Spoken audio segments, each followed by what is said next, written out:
அந்த காலத்தில் நம்ம ஒன்றே ஒன்று தான் ரொம்ப கேட்டுக்கிட்டு இருப்போம், அதான் ரேடியோ. அந்த ரேடியோவும் ஹைட்ரோ பவரையும் கண்டுபிடிச்சது தான் நிக்கோலா டெஸ்லா. இவர் பேருக்கு நிறைய பேர் தெரிஞ்சிருக்காது. ஸோ தெரியாதவங்க சொல்கிறேன் டீட்டெயிலாக, நல்லா கேட்டுக்கோங்க. Welcome to Lakshan's voice over. இவர் பிறந்தது பார்த்திங்கன்னா ஜூலை 10, 1856 சிம்லஜான் ஆஸ்திரேலியன் எம்பையரில் பிறந்தார். இப்போ இவர் சிட்டிசன்ஷிப் பார்க்கலாம். சிட்டிசன்ஷிப்னா குடிமகன். ஆஸ்திரியாவில் 1856 to 1891, யுனைடெட் ஸ்டேட்ஸில் 1891 to 1943. நெக்ஸ்ட்டு அமலா மேட்டர்னு ஒன்றும் இல்லை, எந்த யூனிவர்சிட்டி படித்தாங்க? கிரேஸ் யூனிவர்சிட்டி ஆஃப் டெக்னாலஜியில் படித்தாங்க. இவரோட ஆக்குபேஷன் பார்த்திங்கன்னா இன்ஜினியர் தான்.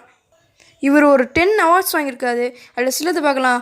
ஆர்டர் ஆஃப் எஸ்டி சாவா 1892 வாங்கியிருக்காரு. நெக்ஸ்ட்டு IEEE எடிசன் மெடல் 1960 வாங்கியிருக்காரு.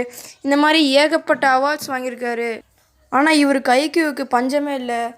160 ஐக்யூ இருக்குது. நார்மலாக ஒரு ஹியூமன் ஐக்யூ ஒரு 100 தான் இருக்கும். ஆனால் இவர் ஐக்யூ 160 இருக்குது. என்ன இருந்தாலும் இவரை நம்ம மறக்க மாட்டோம்.